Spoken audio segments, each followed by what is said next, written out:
Hello everyone, and welcome to Atlantic Motorsport Park in Nova Scotia and the fifth race of the Mopar Superbike Championships. I'm your series announcer, Frank Wood. This race is brought to you in part by Dalton Timmis Insurance, Motovan, Magneti Marelli, and Dunlop. Ben Young gets his helmet adjusted, just getting ready to go out on that warm-up lap. There's our controller, Andre, letting everybody know that it's good to go, and now they're looking to get some heat into those tires as soon as humanly possible. Oh, Ben Young lifting the front wheel on the Tim Hortons Scott-built BMW, getting things warmed up in a hurry. There we see rows 4, 5, and 6. The grid's here 3, 2, 3. Derek White, Phil Leckie, Michael Taylor, Stacey Nesbitt, Alex Coelho, Franklin Dominguez, and Rainier Grease, who's been having some problems with his BMW. Then we move on to row 3. Tremblay, Daly, and Thomas Kazaz on that Yamaha YZF R6, top middleweight rider qualifying for the Superbike class against the thousands. Row 2, Michael Leon showing very well on that Royal Distributing BMW. Trepanier, top rookie pro, once again showing very, very well on his privateer BMW. Meanwhile, the usual suspects, Jordan Zook, Ben Young, Kenny Riemann. The order may be slightly different than previous after Riemann had that fall in Dalton Timmis Insurance qualifying. Yeah, that was a tough one for Riemann. He did the same thing at the opening round at Shannonville, and in both cases bounced back and remained in the top 10 and in the top 3 for that matter. So, but definitely give him a bit of a shake-up, that's for sure. There was a change of helmets, let's point that out.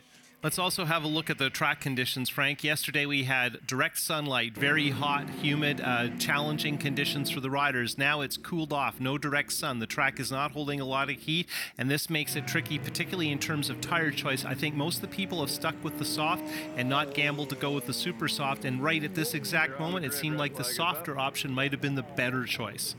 Well, under starters orders now, and the grid being held.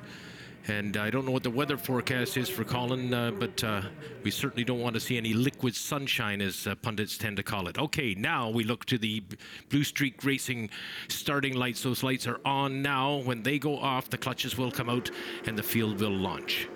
A few little spots of rain as the field's away.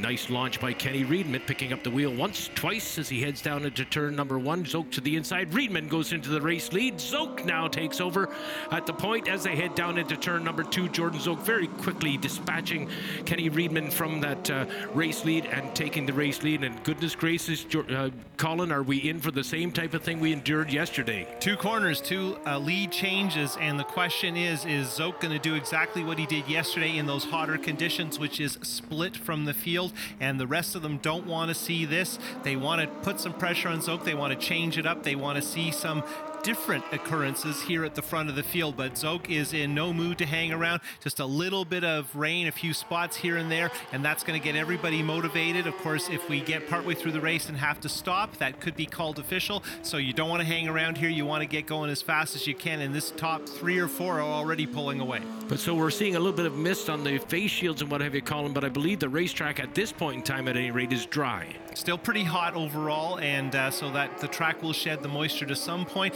but the riders are going to see that on their visor, and it is a worrisome factor. And of course, somebody like Ben Young, he's raced in England. He's done well in the rain in the United Riemann States. Takes the race lead. Riemann into turn number 1, up and over the hill, dives into turn 1. Unexpected, I would say, Colin, but nonetheless, he has taken back the race lead. This is a very key pass for Kenny Riemann. He's been in that position before, where he has been shutted down a position, has not returned the favor. This time, he's back out in front. Riemann really making a nice move there, and over the years, we've seen Zook go up the inside in turn 1 to take the lead many times. It's been a tough move to make, but can be done on the brakes as you head for 1. And Riemann was looking. We've seen lots of looking this year, but not a lot of people making that pass work. And boy, what a lovely effort by Riemann. And here he is trying to set the pace and force it faster. And Zook seems to be glued to his tail. We're going to be looking at a replay of that pass shortly as Zook on board with the BMW is chasing Riemann into the carousel. And it is up in that carousel where we have seen so many dramatic passes over the years where Jody Christie, here we go again with this replay, Colin. So down into one. right at this point, it doesn't look like Riedman can do it. He's a little too far back, but he really tightens up his line and concentrates just on braking. There you can see him wheeling over a little bump there on the front straight. And right about here, it looks like it can't be done, and he just decides to go for it. At this point, he's slightly hot, drifting maybe just a bit wide, but really, given the ambition of that move, really strong decision, and he played it out perfectly. And I'm sure Zoke is a little upset that that happened to him, because he is not used to being exploited in that manner. Kenneth the Menace makes a statement with that pass, and indeed making a statement right now, leading this Mopar Superbike Championship race here at Atlantic Motorsport Park. Round 5 of a 7-race series onto the roller coaster back straightaway, and Riedman lifting the front wheel on that Kawasaki and carrying it for some distance. Young hanging on in third, and then a little further back we have Leon, and he's doing everything to stay with these guys, but the pace is definitely hotter in these cooler conditions, and these three are not hanging around. And look, you see Riedman reaching up to touch his visor, maybe pulling a tear off there, maybe just trying to wipe a little bit of that moisture away, and of course that just adds to the pressure and the stress, so these guys get these spits of rain. We see a little bit of dampness in the air. It would suggest that perhaps the most comfortable rider on the racetrack might be Ben Young, having experienced in British Superbike racing. And as we've noted before, he's made his first podium appearance in Moto America in rainy conditions south of the border. Yeah, definitely Ben Young has probably a wider variety of experience in various types of changeable conditions. That's what the British Series is all about. But I think the problem now is just trying to keep the pace with those front two, and he's closed it up a little bit. But remember, this is his first weekend at Shubenacadie. The riders in front of him have far more experience, and every lap counts here. It's unfortunate that thus far we haven't seen Michael Leon close up the distance. He was definitely keeping pace with our 3 aliens yesterday, but this on this day he's not at all in the picture, and in fact, if anything, I'm thinking that perhaps Riedman and Zoke are starting to get some distance now on Young. Well, I'm impressed by the pace. I don't think Young has been scrubbed off. No. I don't know if he has much more speed in him, but this is a completely different race from yesterday, and Riedman is definitely pushing hard, and Zoke, you can see, changing up his lines, trying to figure out if there's a way by. Now we head onto the front straight on board with Zoke, and of course the pass up the inside here into one has been a popular one from Zoke. Riedman did it back to Zoke just a couple of laps ago, come down the hill, brake hard for 2, see Riedman pop a shift there as he back shifts to get down the gearbox, and they head back up the hill towards 3. On board with Ben Young now on board the Tim Hortons Scott-built BMW S1000RR, and we watch as Zoke squirts away just a little bit from Ben Young. Young continuing to hold on to third spot and keeping our front race leaders within striking distance early in this race, albeit Ben Young riding very smooth indeed. And speaking of smooth, Kenny Riedman is on rails. Kenny Riedman is doing a terrific job here, but I think he is riding his bike to some extent differently from the way he did yesterday when the conditions were so different. And he is squaring the bike up more, being more aggressive with the throttle, picking it up to the fat center part of the Dunlop slick rear tire. And whether or not that's the best strategy, I can't tell you, but what it's doing is letting him stay in the lead. And we haven't seen a lot of people hold off Jordan Zoke this year. Mostly we've seen Zoke catching up, being aggressive, making moves, taking control, and this is different. This is Riedman trying something new, and I've got to say that given how the race played out yesterday, it's terrific to see Riedman looking at another page in the playbook, trying to find a different way to take it to Zoke. Absolutely. I'm hoping that Zoke isn't out there just playing with Riedman. Is he really having to work to stay with him? Oh, I think Zoke is pushing, and I think Young is clinging on as best he can at this juncture. I don't think this is an artificial race right now. I think this is pure pace. I think the guys are pushing hard, and I think everybody has it on their mind that rain could interrupt this race and perhaps call it early. So you do not want to fall behind. You want to try and lead every lap, not just for the bonus, but because the race could be stopped a little sooner than expected. And I think Riedman on this day has got the capital D determined feeling within himself. He's got that inner fire burning, that he is just fed up with getting beat, fed up with finishing second, and this is the end of it now. Yeah, but being fed up isn't the same as having the pace to edge Jordan Zoke. And, I know what you're saying, Frank. It's terrific to see. I think it's what everybody's been waiting to see. We saw a little more of this from Kenny last year, but Jordan Zoke is a worthy adversary. He has just about every possible skill set in his arsenal. So, it's we've said it before, we'll say it again. It's not up to Jordan to help these guys win. They have to figure it out. And on board with Ben Young at the hairpin. What a fantastic shot of the third place bike showing the first two. And Young is right in the picture. Now we're on board with Zoke. And wow, it is just terrific to watch these guys riding this close together, getting deeper into the race. And it's not just the Jordan Zoke show today. You can't see it on the wide shot here, Colin, nor can you see it very well on Ben Young's bike, but when you're on board Jordan's bike, you can definitely pick up a bit of the mist that's coming off. Yeah, and here we are on the back straight. It's crazy bumpy there. Real workout for the suspension, a real workout for the rider trying to keep the throttle on these big 1000cc Superbikes pinned. You can see Riedman there, lots of authority as he heads up the hill towards the carousel. One of the turns where he showed terrific pace all weekend. And I think in our sport bike race earlier today when he won, he learned a couple of things about the carousel and he's using them on the 1000cc Ninja in this race, and that might be one of the benefits of riding more than one class a day. Yeah, good point. Riedman now down the front straightaway into turn one once more as we begin to work lap number 8. And Riedman, he left a bit of a door open there, and Zoke had a quick look there. Obviously, he didn't have the momentum to squirt into that position, but Riedman definitely left an opening there should Zoke have wanted to move in. Meanwhile, Zoke looks out to the outside of turn number 3. Riedman moves in front, takes a racing line away, up and over the hill, and they dive down into 5. I think what we're seeing is Zoke's changing his line just in case Riedman has a slight falter or a bobble. Maybe he can pounce. And that's good planning. At Shuby, it's hard to be consistent. We've talked about this before. Even getting corner after corner accurate is hard, let alone lap Zoke's after on the lap. move. Zoke is definitely on the move. Nope, he backed off again. I thought he for sure he was going to pull up alongside Riedman that time around as he has another look at him through 7. The inside pass off the back straight, very difficult. When it has worked, and it's mostly been a local, it's been around the outside. I don't know anybody in this group has the confidence at this speed to try that outside pass on the back straight. Onto the front straight, down towards turn 1. That is definitely a happy hunting ground. Look at Zoke looking for that spot where he's passed so many times before. To the inside, but Riedman leaves him no room at all. Nicely done by Kenny Riedman as he takes it right to the apex, glancing his knee off the cobbles, as it were, down in through 2, and again the push up the hill. Heading into turn 3, there you can see Riedman a little bit sideways as he turns the bike, and he would barely notice that because things are flowing. He's confident. He's got the pace. He knows Zoke's on his tail, but Zoke has not been able to manufacture a pass after the first lap. And every corner, every lap that Riedman can hold off Zoke, it builds his confidence that perhaps Zoke is struggling to find a move. And here you can see Zoke look to the outside. Now he looks to the inside, and that was really close. But as we talked about, that inside pass is almost impossible at this pace. The pace that's being set by Riedman and Zoke right now is definitely taking them away a bit from Ben Young. Ben, as you mentioned, he was just clinging on there. Perhaps he's starting to tire a little bit. First time at this racetrack yesterday on a Superbike, and now the riders have come up into a lap rider out onto the front straightaway, and off to the right goes Kenny Riedman, off to the left goes Jordan Zoke, and in the middle of us the number 113 of Rainer Grease on the BMW as well, and Ben Young getting past Grease as well just before into turn number 1, so he is hooked back up with Zoke and Riedman.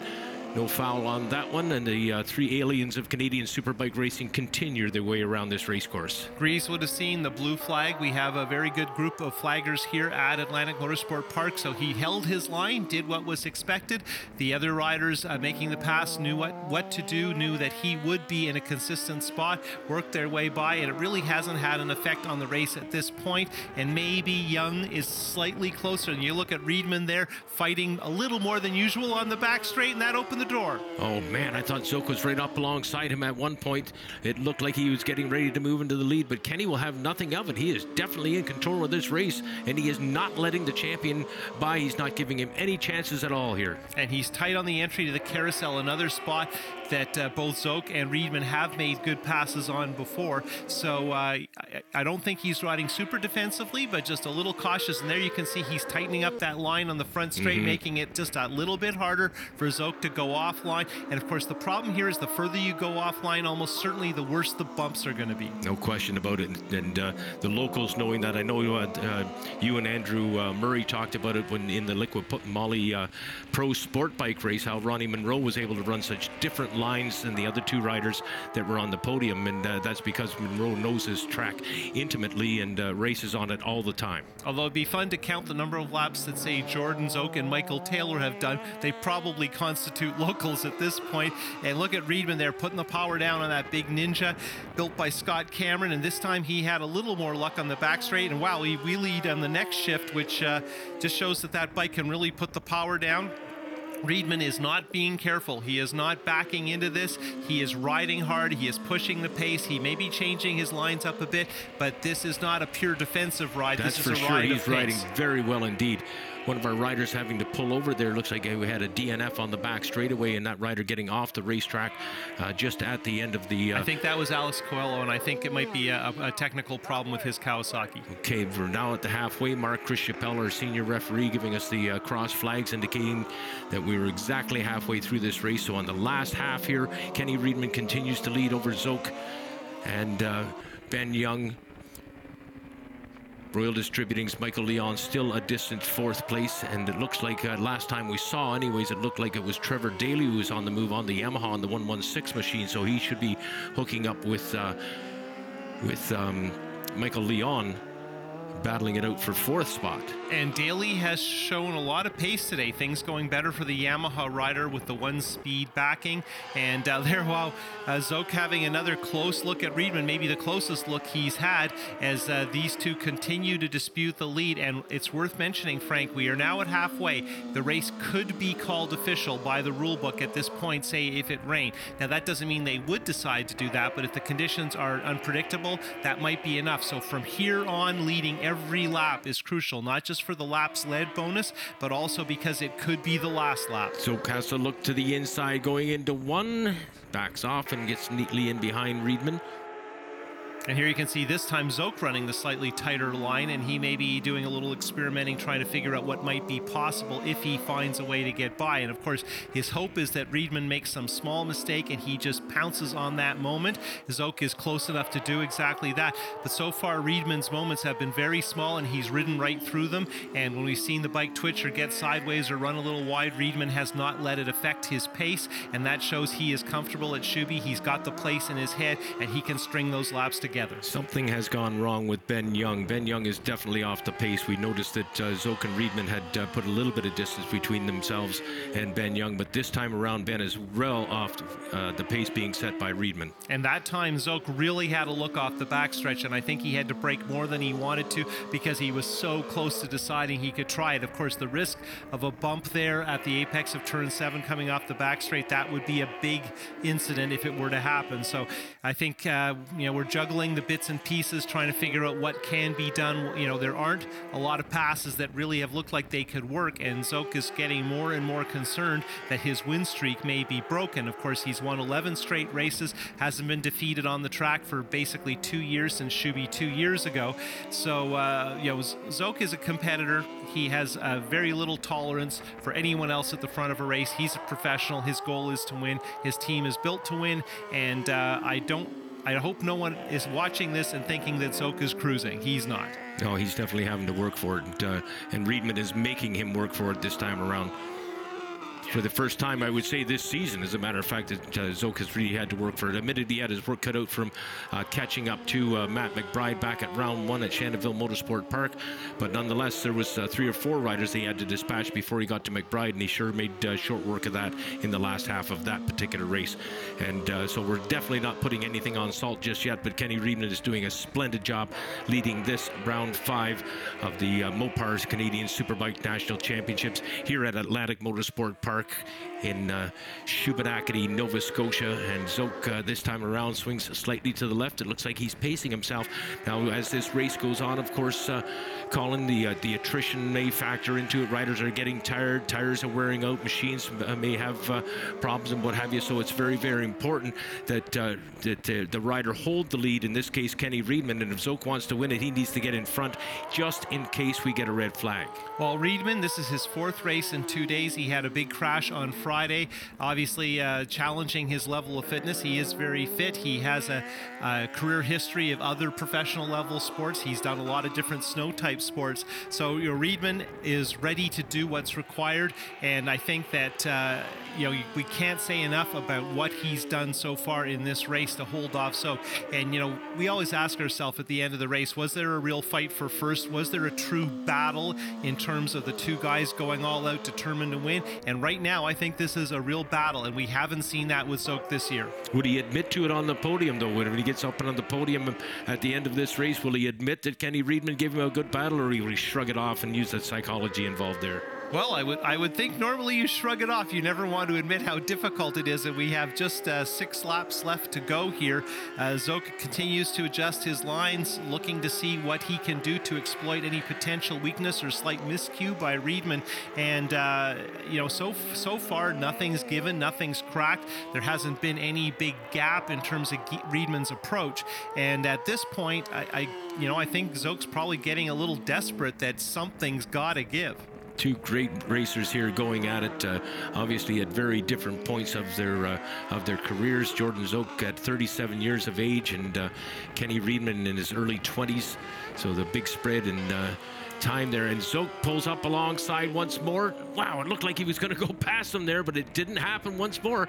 Riedman was able to use that Kawasaki horsepower and just pull away from him. Yeah, and I think that was a little bit working the bumps and whose bike was doing what there. You can see Riedman swinging just a bit wide in the middle of the carousel, and you can do that. It doesn't hurt your lap time. But yeah, Zoke was briefly almost alongside Riedman, and probably both of them weren't sure how that's going to go. But remember, your bike's jumping and bouncing and dancing, and again on the inside of one, and we know Zoke has made that work spectacularly in the past, but he hasn't really tried it. He keeps looking, but I think Riedman's just running it in deep enough down the hill there, and Riedman's pace in one is good too. Some of the other sections maybe slightly favor Zoke, but he can't get enough of a jump on them, and of course they're both running very good lap times, so there's no immediate gaps that are easy to pull through. Tire choice is exactly the same for both pro riders, and this has truly become a 2-rider race. The Ben Young having fallen off the pace somewhat, and the battle between Michael Leon and Trevor Daly evaporating, so it has truly become a 2-horse race, and thankfully it is for the race win and the race lead at this point in time. Zoke continues to hunt. It looks like he's getting ready to make his move to the inside up here. No, didn't do it again. Sits in right behind him. Where and when will he try to make his move, if indeed he will? Well, in the middle part of the roller coaster back straight, it seems like Zoke's bike does either put the power down or use that gear, that mid 4th or 5th speed in the transmission a little better. But again, nothing seems to yield a bike length of productivity. He gets close, he gets onto the tail of Riedman, but whether he paces himself and has a run or is right, inches from Riedman's tail, it never turns into enough to, jam your way up the inside on the brakes and make something work. And I bet you at this point he is willing to take that. If he has to move Riedman over, he will do it. But he has to get in, and of course you have to do it safely, not just for Riedman, but for yourself. Less than 4 laps to go. I'm as nervous as a cat for Kenny Riedman. I can't imagine what he would feel like knowing full well that Zoke is right there, and that he's going to have to be the best goaltender in order to stop the shot. I think Riedman's going corner to corner. He's trying not to worry about his lap board. He knows that Zoke's looking, coming off the back straight. Riedman ran it in deep that time. The pressure's mounting, and both of these guys know what's on the line. Zoke wants to keep that winning streak going and get very close to the championship. Riedman desperate for that first career Pro Superbike feature race victory, and Shubenacadie in these near drizzly conditions may be the day for him. Just maybe. And don't forget, of course, we talk about race wins, etc., and egos and all that kind of stuff. Let's not forget that the race winner who leaves this racetrack is going to have a thicker wallet. Coming up on our lap rider once more, Kenny Riedman leading off turn number 1. They're coming up, I believe that to be Rainer Gries once more on the 113 machine. Riedman tucking in behind him and stays right in position. Now Riedman pulls out to the right, and it looks like he has the good line going into 3. Zoke around the outside. Jordan Zoke passing around the outside. You're not supposed to do that there. You're You're not supposed to be able to get away with that there. How in the devil did he do that? What a shock to the system there. I'm sure Riedman didn't expect it. And what a ballsy move by Jordan Zook. There's no other way to call it. The commitment level from our reigning champion. And here we're on board with Riedman, and he needs to get going and needs to put the pressure right back on. Don't let Zook get away. Oh, Riedman in deep there. And wow, a little wide at the top of the hill as they start on their way to the carousel. So lots of action here on this lap, Frank. Easy on the gas, Kenneth, as he tries perhaps just a little bit too hard. And for the first time in this race, Colin, Kenny Riedman looked like he was just a little bit out of control. Yeah, I think he's trying all out. He was a little wide in 8 there too, and just a bit of a moment. We're going to see that replay in a second, and there you go. Zook doesn't have quite a second on Riedman, but he's built a gap. Now, the crucial moment here is Riedman takes the obvious move to the right, and Zook chooses the long way, and look at him on the throttle here. He is accelerating so aggressively.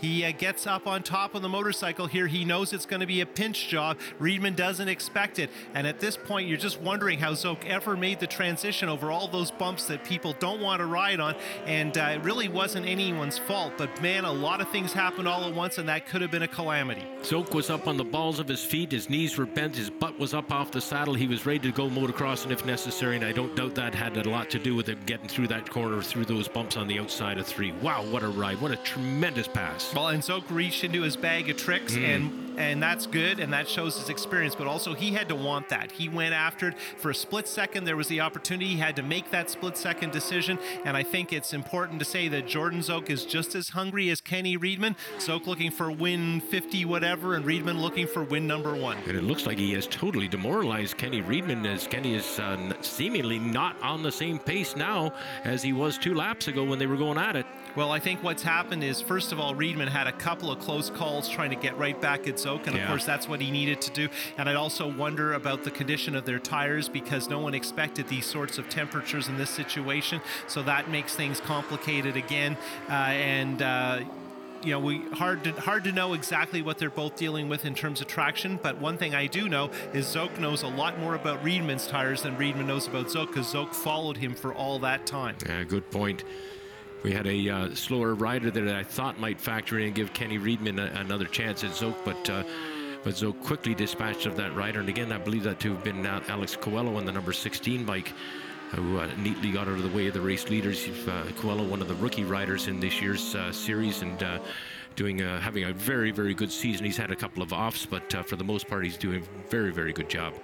You watch Zook coming up the hill here. I believe it'll be last lap flags showing the cross flags, and Zook is really hammered down. He has not backed off at all, and Riedman isn't that far back if Zook were to have some kind of drama. But right now it's looking like Zook's going to extend that streak, and if that is what comes to pass, you'd have to say that he earned this one, and it was one of the harder ones to pull off, and that's because of the determined effort of Kenny Riedman on that Kawasaki. Yeah, watching him come out of 2 just now with under no pressure whatsoever on the basically the last lap, basically a cool down lap virtually, and he's hard on the gas going up the hill. Once you've got that pace, once you're pushing hard, you don't want to back off and risk a mental lapse or getting off your timing. So sometimes it's just easier to keep pushing hard. And then watching him on the roller coaster coming up the back straight here at Atlantic Motorsport Park, and Zook's running it in deep. He has not given up, and of course Riedman had a dramatic moment in that exact spot a couple of laps ago, which arguably kind of finished the race at the front when Riedman tried his hardest to get back at Zook immediately, and that's what he needed to do, and you have to respect that effort from Riedman, who really enlivened this race. What a statement by Zook, though. Here we come now through turn 11, past Canfield Corner, stabs at the checkered flag, and it is a done deal. He's done it again. 2 races left in the season. He's won everything so far. We hit the Canadian Tire Motorsport Park to see if he can keep it rolling, but boy, what a statement that our champion has made on this day. Tremendous ride by Zook.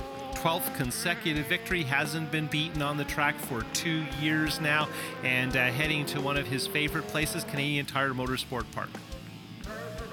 Now we're going to have a look at our results boards, which will confirm that this was a very good day at the office for Jordan Zook, who won this one fair and square and had to work for it, maybe harder than maybe any race in the last couple of years. And that tells you something. There you see Zook. Riedman hung on for second. Ben Young faded to third. Trevor Daly marched forward with a good fourth, turning some decent lap times. Michael Leon fourth yesterday, fifth today on his privateer Royal Distributing BMW. And looking at the rest of the top 10, sixth overall overall with Sebastian Tremblay. Another set of good results here at AMP. Michael Taylor doing very well on his triumph, best middleweight.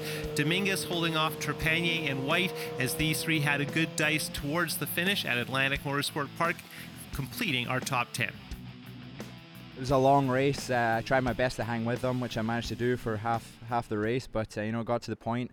Bike was starting to move around, and I thought it was best way to finish my weekend and be in one piece after being my first time here. So we finished up, and third place is not bad at the end of the day, and really looking forward to going into the last round at Canadian Tire Motorsports Park and seeing what we can do there. I was just pushing really hard right off the bat, trying to keep Jordan behind me, and I know he's had the pace all weekend long, like he showed it yesterday in the race when he dominated it. So figured if I got out in front and I was riding a little bit defensive in a couple of the spots where I knew he could get a run on me, and I was just pushing a little too hard right off the bat and used up my tire a little too early. So my whole goal was just keeping him behind me. I wasn't even looking ahead. I was trying to pretend I had eyes on the back of my head, just kind of keep him where I wanted him, and got a little bit of bad luck with a lapper near the end there. And as soon as he got by me, he just kept going. I tried one aggressive move, kind of try to do a surprise attack to get back right by him, and messed up my drive for the back straight, and that was the end of that. So hats off to Jordan. He rode really well, and hats off to Ben too. The three of us were pretty close at the beginning there. Once I finally got by Kenny, we had the pace to stretch it out a little. Obviously, the conditions weren't ideal, and Kenny was really flying at the beginning, so I was sticking in there for the first 6 or 7 laps. Ben was still there with us, and I thought, well, you know what, man, I better try and get this into the lead before Ben gets by me and causes some more trouble. And then I just put my head down for the last 2 laps. We're really looking forward to going to Canadian Tire Motorsport Park. Our bike's really strong this year, and I'm really excited for the last 2 races.